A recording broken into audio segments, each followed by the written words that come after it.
Mga higala, maayong adlaw. Welcome sa lain sa mga edisyon sa Agio PIA 7 Forum.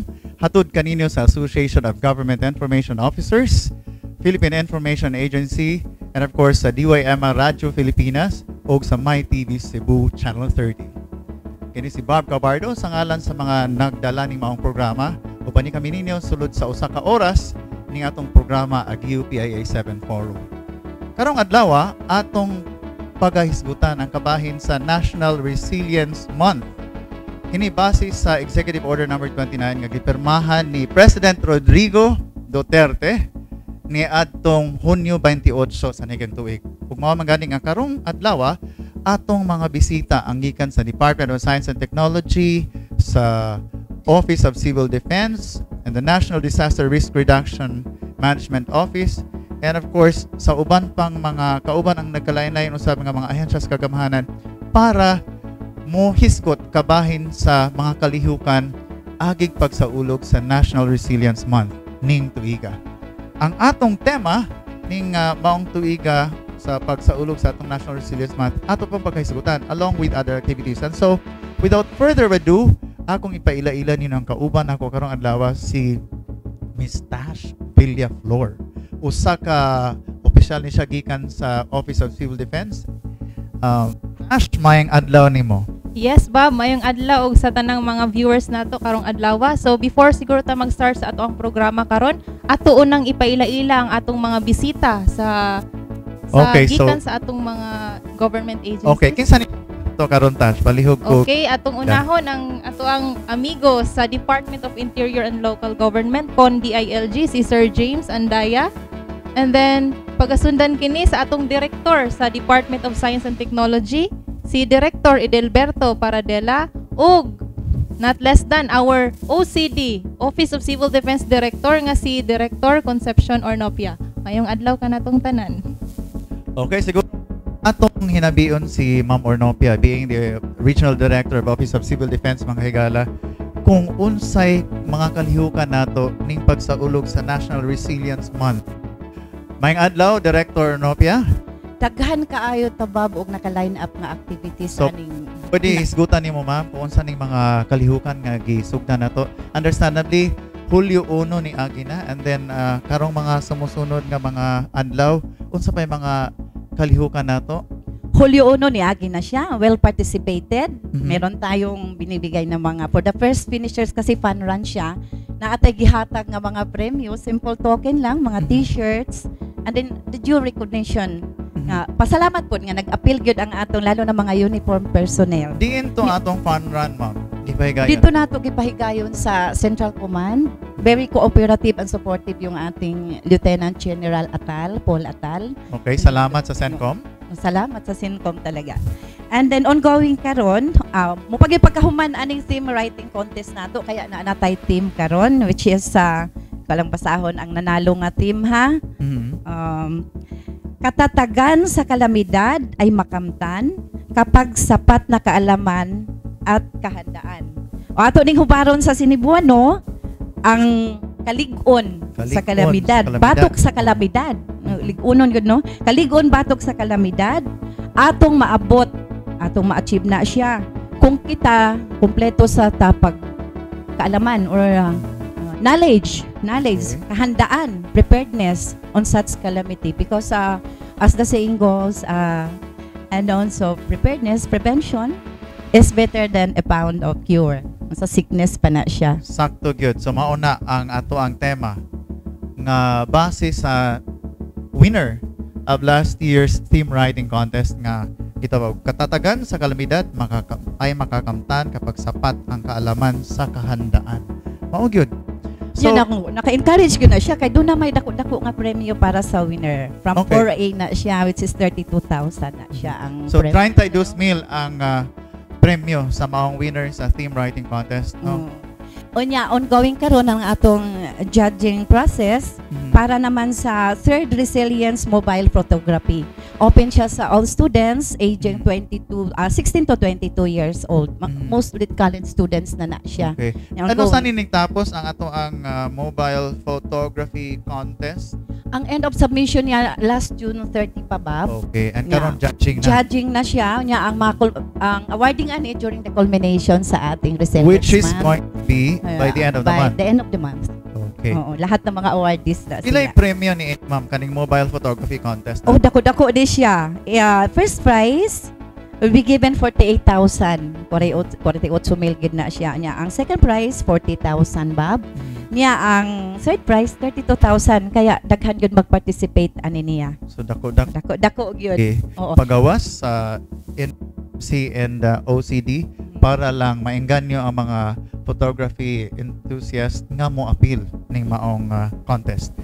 Gawas ani ma'am aning theme writing contest and of course mobile photography contest napabatay laing mga kalihukan. We had the fun run last July 1 and unsa pay mga mosunod nga kalihukan na himo na to? Just concluded also tong conduct of community-based resilience caravan. Di ini higayon Dito ma'am, na siya higayon sa May Talisay. sa Very Talisay. cooperative po. Very successful naman. Sa May Talisay ni siya. Okay, kung maghimo maning caravan, unsay mga kalihukan nga gihimo More on preparedness pa rin. Ang So, na-lecture. scenario is earthquake. How to Ah. react during earthquake. Disaster. Okay. And then unya nag-distribute na pod mi og mga advocacy, yung mga leaflets nga atong gi-interpret into our own dialect sugbuanon kaayo. Napatay sample nga material ma'am nga na-publish. Naagyud ba? Kana siya. Evidence Sa mga buluhaton sa takna apaliw ko takna. kuan ma'am para makita sa atong televiewers, steady lang. Mga buluhaton sa takna sa kalamidad, mga giya and gikan ni sa NDRRMC through OCD no dinhi sa Yes. Central Visayas. Oo. Okay, daghang salamat Ma'am Ornopia. Gikan ni Ma'am Ornopia mga higala atong hinabion ning opisyal gikan sa Department of Science and Technology at ang Regional Director mismo si Director Edelberto Paradela. Sir, maayong adlaw nimo. Salamat kayo Bob og ni Annabel og sa atong Agio og sa PIE pag-implement ani nga program no so that ang mga katawo nga nagpaminaw og nagtan-aw sa telebisyon maka proactively act on mga potential hazard no. Kami sa DOST we really supported Director Kone sa OCD tungod kay we are the vice chairman sa disaster risk prevention and mitigations no. Ang among gilantaw karon sa among ahensya we are really looking on mga potential nga hazard in line with hydrometeorological hazard o geologic hazard no. So maybe on tubig o uyog no or volcano no. So unahon na nag-discuss ang geologic hazard kay timing sad nga ugma we are going to launch the Metro Cebu earthquake disaster model no or atlas. Kani siya nga system or atlas makita nimo in kasog na ay magnitude 9 or maybe magnitude 10 or maybe lower makita nimo kung giunsa pag-react sa yuta sa Metro Cebu no in line with the intensity. So ugma sa mapa makita nimo ang ang intensity sa Metro Cebu kung unsaon sila pag-react kung naay magnitude 9 or higher. Ang Metro Cebu naatay map sa Cebu City, sa Talisay, sa Mandawi, sa Lapu-Lapu. Ang launching to sa Ecotic Center ugma sa Buntag. I think the program will start at 9 o'clock. Ang nag-organize ani ang PBOLCS. So among gisuportahan niya hopefully nanamtoy confirmation among secretary nga mo attend gyud no. Pero amo pang i-follow up kung unsay mga changes kung makari ba gyud among secretary. So mao na ang usa nga gihimo sa PBOLCS ang mga application or mga mga mapa nga gihimo sa Pibulk, ano sure kung familiar mo katong fault finder. So online na siya or apps, ma-download na nimo. Makahibaw ra ka kung how far is your house to a certain active fault, no? So naa na siya fault finder. The other one is ang tungod sa paggamit sa light detection nga kuan and ranging system nga remote sense, nanatay kompleto nga map in line with the geologic hazard. Mingon ka og tsunami map sa tibuok region, Mabuhol, Masikihor sa Negros. Nana siya, no? Ang uban online, ang uban makuha nimo sa CD. We've been distributing some of the CD sa LGUs o sa mga local nga disaster risk management officers, no? So mingon ka og potential fault na siya diha sa kuan sa Pibulks. And the other thing ang atong gibuhat karon, tingali kadungog mong balita nga we just launched Maya 1 in support sa Diwata 1, no? Ang Maya 1 is a micro satellite nga atong gibutang through our partner sa space aron mo collect og data sa specific sa Pilipinas in line with the potential hazard of the use of your resources, no? So duha na satellite atong nabutang. This data from Maya. Ang data ani sa Maya pwede na i-download na mo sa ASTI, ang data will be made available. That's the reason why sa Diwata 1 makakuha na ta og mga information about hazard or kuan through the effort of University of San Carlos and UP Cebu, no? Kaya usa na mo program, we try to provide competencies of our local nga to develop mga digital maps nga tag-as og mga resolution nga we can really come up with mga immediate nga actions in line with hazard or the use of natural resources. Daghang salamat, Director Edelbert, gikan sa Department of Science and Technology sa Central Visayas. Ning higayon na mga higala ato nga hinabion ang ato ang DRRM Climate Change Focal Person, si Mr. James Andrew Andaya. Sir James, unsa man sa gihimo nimo being the focal person for climate change dinhi sa rehiyon? Una sa tanan maayong adlaw, Bob, no? Sa akong mga kauban sa buhat. Ano nimo, sir? O sa atong tanang televiewers and listeners. So kami sad sa DILG 7, kung ang DOST ang Vice Chair sa Prevention and Mitigation, kami ang Vice Chair for the Disaster Preparedness. Now, kung pagpangandam. So kung imong hunahunahon sa team palang daan, no, crucial kay among role kay ang ato pang good ever since na create ang RA 10121 or the Disaster Risk Reduction Management Act of 2010, nag-paradigm shift nag-usab ta og panlanta with regard how we respond to disasters, because before we were focusing more on the response, no? Karon is nag-focus na gyud ta on preparedness kay dawat naman nato nga ang Philippines geologically is in the typhoon belt and within the ring of fire, so ang mga hazards are there, no? So unsa atong gihimo, sir, para mas maandam ang mga tao? Karon officially we are already in the rainy season. So nagpagawas og memorandum circular amo ang central office, no, with regard to Oplan Tag-Ulan. So through Oplan Tag-Ulan, since May nagsugod, no, May pa lang nagsugod na meet on checking the compliance of all local government units in the region sa ilahang compliance sa amo ang programa nga gitawag og Operation Listo, no? Kaning Operation Listo, through Operation Listo nag-set me og standard set of actions, disaster preparedness actions. Like una tan-aw na mo if na-create ba gyud ang mga local disaster risk reduction management councils.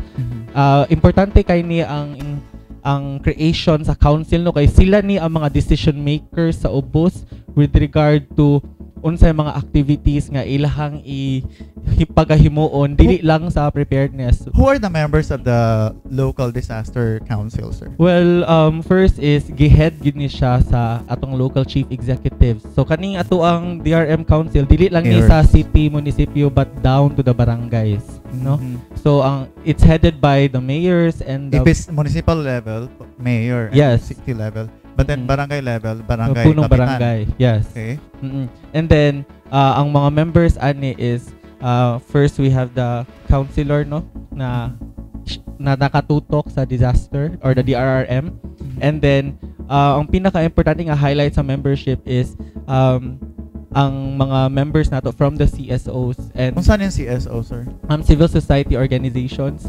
Kaya ang ato panggong gauge karon is kita nga nasa gobyerno or kami nga nasa gobyerno, dili lang kami ang involved sa pagdesisyon sa unsay mga activities sa government, but rather Even the private sector. yes, so amo gid lang gi-involved, no, kanang gipa-appeal gid namo sila sa council kasi it would actually help better nga naay laing perspective ba nga dili lang ang naa sa gobyerno ang makahatag og perspective with regard to the decisions nga himuon within the council. Aside from having this local disaster preparedness council up to the barangay level, what other things do you do para mapreparar or mapaandam ang mga tao? Kani sad sir, appeal sa standard set of disaster preparedness actions na among gitan-aw is una is naka-preposition ba ilahang mga gamit in terms sa Gamit like kanang nabas lang mga existing nga mga equipment for response, like naabas lang mga emergency vehicles, naabas lang naka-preposition nga stockpiling of food nga kay we never know magud kuno sa ta maigo. So simba ko og maigo og bagyo or linog baron, naa dyan naka-stockpile nga pagkaon nga ready for distribution. unsang klase Ano nga mga pagkaon na stockpile nila Kanang up to barangay level, sir? tag-as og shelf life, like kanang mga canned goods or kanang mga instant nga food, no. Then pero most of the practice labi na sa mga dagko nga mga LGU like mga syudad, what they do is naana sila part sa siya sa checklist nga mo tanaw, naana sila yung mga MOU, memorandum of understanding or memorandum of agreement with sa mga the big pagsabot-sabot. suppliers nga simba ko og let's say maigo baron og unsa nga kalamidad, kani sila nga mga suppliers mo'y kuwaan dayon og food para i-distribute for relief. Tanan ba nga mga local government units, even barangays din sa probinsya ug syudad sa Sugbo along with the other areas of Central Visayas na ay iyon ani mga stockpiling of food stuff para in kaso na ay katalagman? Dili tanan but mostly sa ato ang sa ato mga LGUs gid, no, is naa dyan naka-stockpile or if not nga existing stockpile naanay ka kasabutan with the big suppliers in their area nga may kuwaan gid. So if we're looking at say 100 LGU din mismo sa Central Visayas, pila ka porsyento ani nila ang compliant to? The last time I checked, it was more than 90%. No, kay usa man gud ni siya sa ginatan-aw namo sa among programa nga gitawag na mag SGLG or Seal of Good Local Governance, no. Ya kaning SGLG lisod, it's an honor and pride if makuha ni siya sa LGU because aside from the actual nga premyo itself, this pag nakuha mo ng SGLG, it will serve as your kanang gateway to other national government programs or mga projects.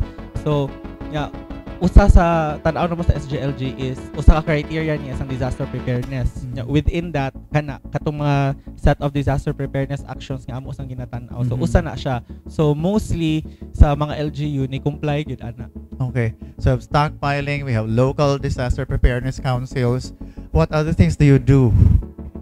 Sa kami sad, in terms of the mandate sa amo ang ahensya, amo ang manjong mandate, no, is we exist because we act as the president's alter ego in his supervisory authority over local government unit.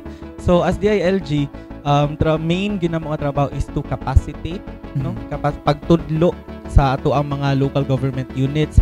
So like ako, since as a regional focal for the RRM, continue among effort sa pag-train, sa pagtudlo sa ato ang mga LGU, especially with regard to the DRRM. Ang pinaka-crucial nga among ginatudloan na is ang unsaon nila paggamit ang 5% DRRM fund. Kay kanang naman gina sa balaod 5% sa ira nila. sa dili lang sa IRA Or sir, ihatag total nila- total income nila. including the regular sources. Mhm. So IRA and regular sources. So Mas 5%, dako ni. yeah, 5% of it is dapat gid siyang i-allot for the RRM. And the same question, how many of them are compliant? Are Ay, we looking tanan. at over 90? All of them? Yes sir, because makuha man na sila ana og dili na nila i-allot for the RRM sir. Okay. So ang amo lang gyud is daghan man gug like sa akong experience within the DILG, daghang mga na sayop og gamit sa kwarta kay magtuo man gud sila nga pwede di ay ani nya dili di ay. So muna kami sa continuous among effort sa DILG nga pagtudlo sa mga LGU unsay sakto nga paggamit sa kani nga fund. Para siguro sa mga local government officers nga naminaw o maybe nagtanaw karon, unsa man gid ay dapat asa man gid ay dapat moadto ang ato ang pundo kaning 5% nga gikan sa ilang budget. Okay, so to kuha lang no capsulize siya no, mag-alatag 5% sa budget for DRM fund. So kung pila ng budget tungaon pa nato to 70-30 no. Okay. Kanang 30% ato na siyang ihipos sa gitawag nato quick response fund. So, Okay. unsa man ang 30% quick response fund, kana siya is magamit na siya kung maigo mo kalamidad. Magamit na sa ng kwartaha kung requirement nga ang LGU nga naigo sa disaster is maka-declare og state of calamity. Mhm. So there has to be a resolution to that yes, effect. og diha mostly naigo or na technical ang mga LGU because mahugmang good is kanang sa ilang common understanding nga ay nabagyo man mi or nabaha man mi so mo gamit din sa 30%. So diha ma-technical sila because dili man sakto ang intention Pero but why resolution? yon. So i-require good siya nga dapat naka-declare sa una og state of calamity bago magamit ang kwarta. Nya kaning 30% QRF mapundo man gid siya over the next few years kay again dili man gid siya magamit kung dili mo maigo og disaster. Di pwede sir na panitan na igo sila glinog karon una kinahanglan mo kan pagawas na gyud sila kwarta kay mamatay to mga tawo nga kuan no, like way kaon. So And mauna then, sir, ang resolution ni gawas Diri- a few hours after nagasto ng kwarta. so diri na crucial sir na maunang importante sad kaayo nga ang member sa disaster council anang LGU kay boss sila unsa ka crucial ilang role o ilang responsibility as member. So wala lang sila diha para mo lingkod lang kay kana ang mga instances no simbako maigo ang LGU o kanang kalamidad. Automatic na dapat mag-meeting dayon, emergency meeting dayon ang council to assess if kailangan jud mo declare og state of calamity para magamit ang 30%. So there's no excuse. No excuse siya. Kay Okay. nas NDRMC man gyud na siya nga executive order good nga dili pwede magamit ng kwartaha unless maka-declare una og state of calamity. So daghan na silutan diri. Yes.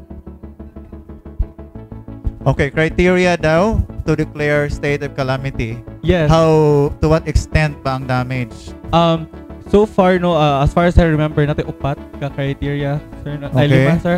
Ako Siguro, yung engineer si Balaba, Sir taga Balaba. OCD gyud. In relation to declaring under state of calamity sa lugar, before declaring, kinahanglan nga in advance before sa mahitabo, usa sa mga buluhaton sa mga local government unit is to form an assessment team. Ang tawag nato ana is Rapid Damage Assessment and Needs Analysis Team. Pila Or ka buok ni sila, sir? are they na? Kinsa ni sila? Sige. Kini ang mga naswito, mga eksperto diha sa local government unit sama sa municipal engineer, municipal assessor, municipal agriculture officer, municipal health officer, municipal social welfare and development officer, and the planning officer. Municipal planning and development officer. And likewise, atong i-appeal ng local government operations officer. Kay naman sila cloud sa barangay. So, ILGOO, mao ni si Sir, Si mga Sir- grupo ni Sir James. Yes, mga devolved functions man nga ang DLG police ana siya. Pati police kay law and order. Kay Okay, and kaso, then? they will be roaming around if in case nga ang hazard like baha o ulan wala na. If they are safe to go around, they have to make an assessment using the forms, checklist lang. So, now kay may rapid. checklist. Yes, rapid man na sir. So in advance, wa pa maigo man ang i-train sila sa OCD. Mga 3 days ni siyang RD ng Pila na kabuok diri ang trained na ninyo, sir? Fair. Kana siya nga record akong ihatag ni James Wood kay ang OCD ang mga munisipyo as part of their requirements sa SGLG is to train on specific training seminars from the Office of Civil Defense. Okay. So again, we're still encouraging through the ILG to participate to such kind kay adto man na igasto siya sa 70% nga pre-disaster activities. So di na sila kalusot ani nga sige reklamo ni sila before during past president. Why training? Yes, nga why training kay gamito ng 5% kung maigo ka. So sa Republic Act 121 gipalina na siya. Proactive naman, so in advance. Dili in late in advance gyud nga mga training nga makahibaw sila sa usa pa nahitabo na og after sa panghitabo. Okay, so, balik ka. Pangutanon sa nako Sir James, how many of them have trained? Specifically for Ardana, sir, wala pa mi naka-monitor gyud sa kung kinsa na nga mga LGU ang na-train for specifically for Ardana. But Ardana is what? What is that? Akala siya rapid disaster assessment and needs analysis. Well, Ayan. Okay, so it's not because we don't have the database. We have the database. However, wala na ito madala, sir, or we've not. Ang OCT mo yung nag-monitor, sir, in terms of Ardana. So, sa mo amang good is more me on focus me sa compliance sa RA 10-121. Okay, so hopefully ang OCD will actually that's why we're provide that data closely coordinating when that's available. for it. No, as of now, it's not part of the data they've prepared for this. Anyway, balikan ako, Sir Balaba. Sir Balaba, you mentioned about the training and then na quick assessment or rapid assessment, disaster assessment team, no? Human pag-assessor, pila ang damage para ma-declare our state of calamity? Sige. There are 5 criteria to which it will qualify depending sa Ardana. Number 1, 20% of the total population is affected and the report will be based 20%. Yes, 20%. And that report would come from the Social Welfare and Development kay sila man ang nasa social sector data. So inubanan na sa health. Okay. So ikaduha, major infrastructure is damaged. So and, access is impossible. Yes, impossible within a week. For a week. So when you say major infrastructure o horizontal, roads and bridges. So DPWH comes in for this? Municipal engineer nga ang kana nga horizontal o vertical structure is owned by the local government unit. Okay, and then after that, unsay sunod? Sunod is epidemics. Epidemics means mga sakit nga gumikan sa tubig, gumikan sa hayop, gumikan sa ngana sa epidemics. Sunod is 40% of the total livelihood, be it land, sea, and air nga livelihood. 40% ang mo-declare apektado. Ang report would come from specific MAU for agriculture and mari. Is what? What is mariculture? Mariculture okay. is the okay. livestock siya. And for land side is agriculture and mariculture na siya. And kanang nangulo sa trade and industry at the local government unit level. So usap po na nga mo'y mugama sa report na. So once nga ma-report nila, ilang i-declare, once mo qualify, ilang i-declare. So dapat kaning 5 na agyod para ma-declare ang state of calamity. 2 out of 5. 2 out of 5. 2 out of 5. Kay kukuyawan man gud ko tong epidemic, di ba? Maragdugay kung gilinom ka, magpaabot pa ka na epidemya para maka-declare og state of calamity. No, kay og dili sa sakit sir, ari man po ka mo qualify sa major infrastructure. That's why my point is it's good that there has to be 2 out of the 5. Yes. Para ma-declare ang state of calamity. Thank you. Yes, Tash? Ako lang balikan si Sir James sa DILG, sir. So, kung ma-declare na under state of calamity, pwede na nila magamit akatong 30% sa 5% nila nga DRM fund. How about, sir, if during response, wala gyud declaration sa state of calamity, so unsa may pondo nga magamit sa atong LGU para mag-responde? Naa ba?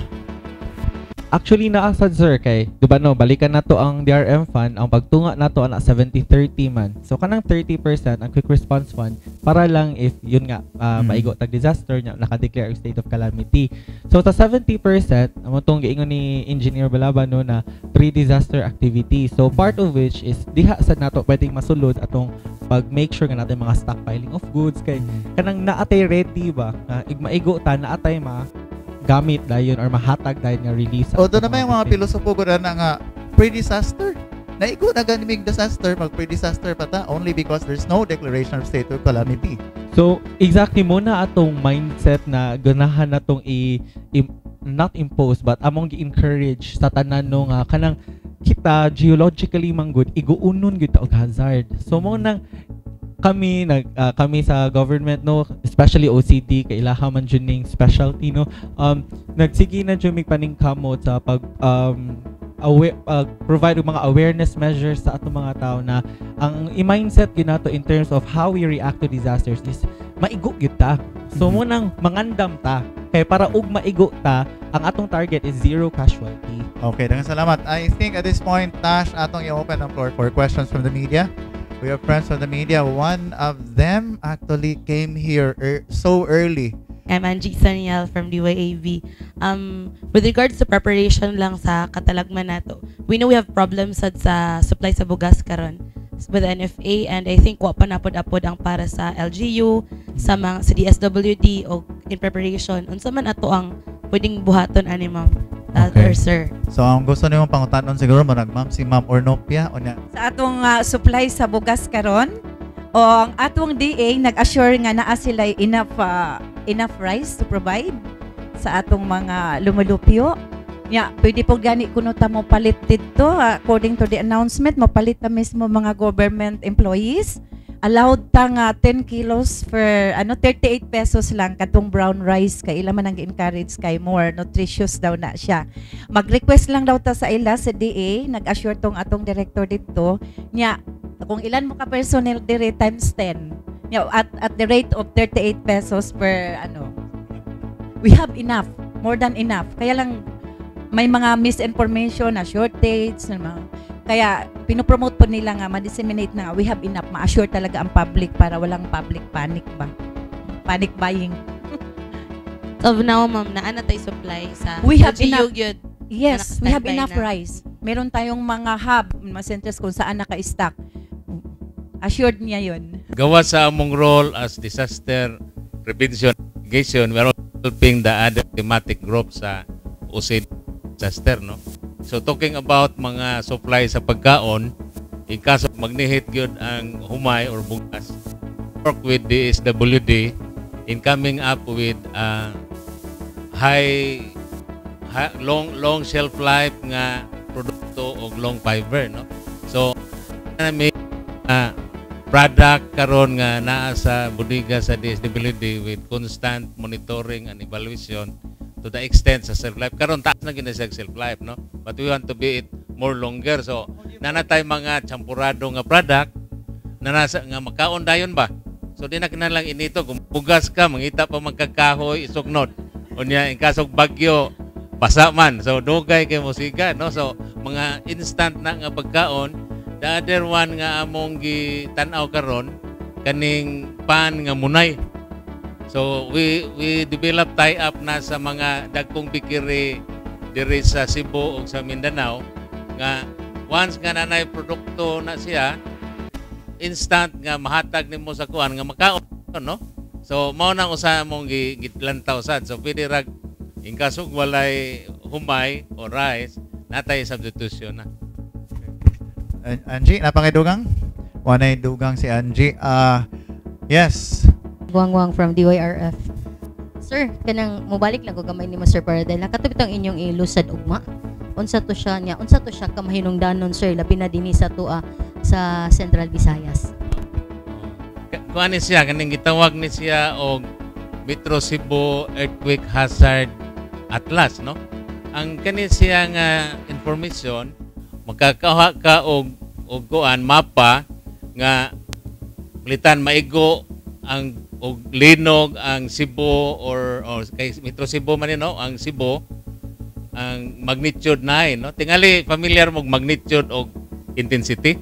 So ang magnitude is the force nga paglihok sa linog, no? Kunya ang intensity kanang imong ma-feel kung mao ni gikusgon sa force sa linog, kunya ang imong na-feel nga uyog mo na sa intensity. So karon naay gihimo ng peoples nga nagtan-aw sa klase sa mga yuta sa Metro Cebu, sa Talisay, sa Cebu City, sa Mandawi o Lapu-Lapu. Unya, pila na gunang gi-estudyohan for the past 2 years, no? Karon, na sila output mo nang i-launch ugma. So ang output nila nga ma-launch ugma sa mapa sa Cebu, kung mao ni magnitude nga magnitude 9 or 10 ba nga earthquake nga nahitabo sa Cebu, mao ni response sa mga yuta sa Metro Cebu. Makita nimo dito. Oh, so mingon ka nga magnitude 9 ang kaning Talisay City makapil og intensity 8 nya. Ibaw naman mo kung intensity 8 unsay hazard nga ma-feel or ma-expect sa mga tao. So mao na siya ang allowance na to ugma, ma'am. Dako kani siya tabang kay kung magtukod ka og mga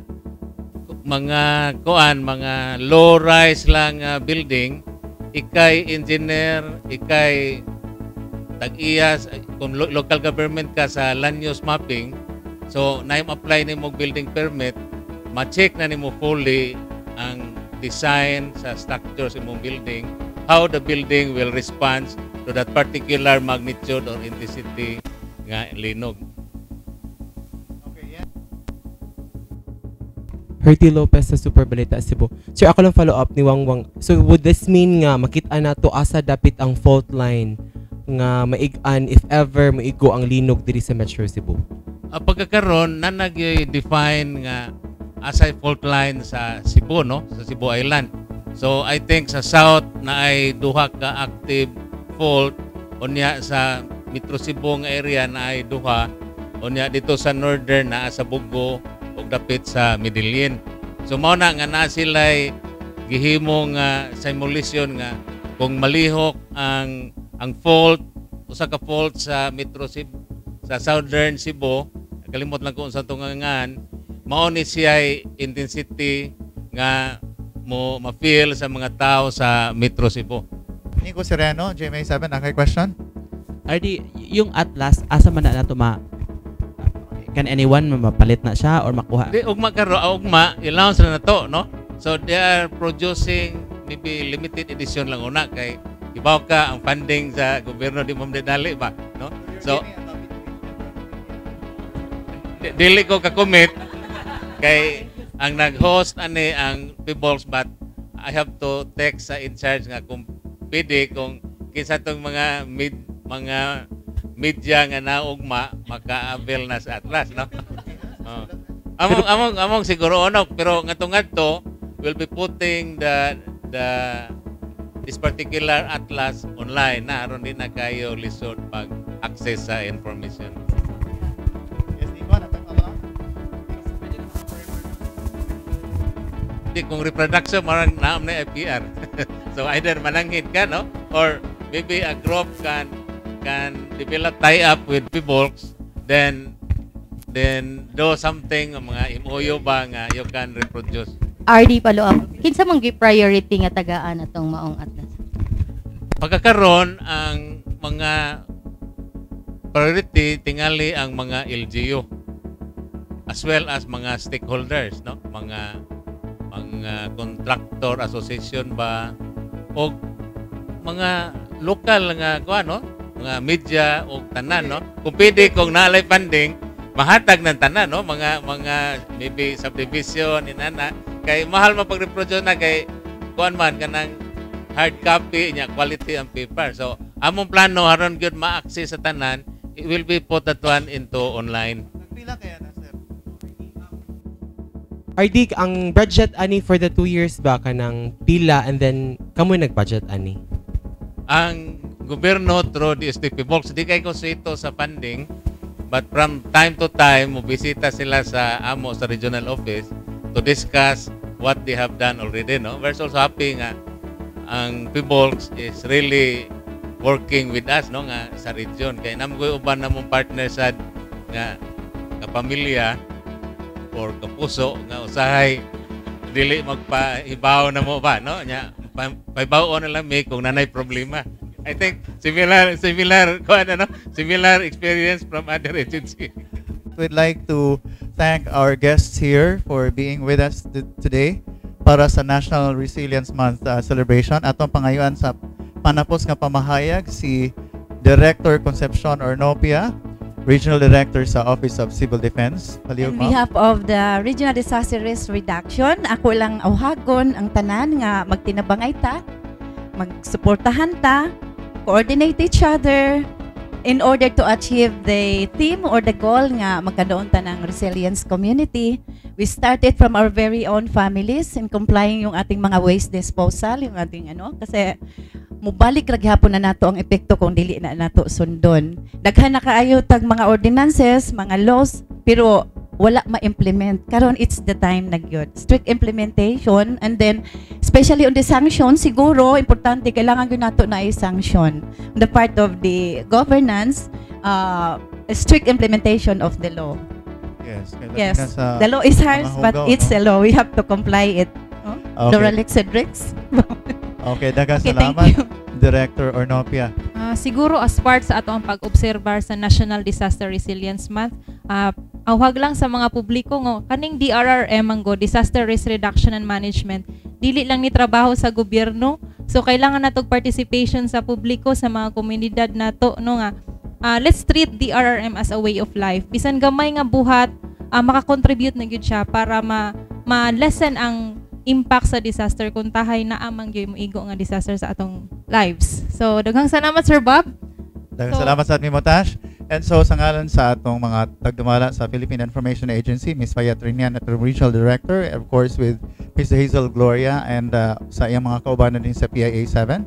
And of course atong mga kaubanan sa media, taga Aguio 7, atong President si Ma'am Arlene Tudtud, and of course atong Station Manager sa MyTV Channel 30 Cebu, Sir Bobby Tavila, and Content Manager Sir Dante Luzon. Also, Ma'am Jean Anteporta and Ms. Annabel Lagrosas of DYMA Radio Filipinas, along with our officers here, si Ms. C.L. Matos and Mr. Mario Mayordo. And of course, for MyTV Channel 30 Cebu, si Rhea and Kirby Campo, atong camera person. To all of you, thank you so much. Until next time.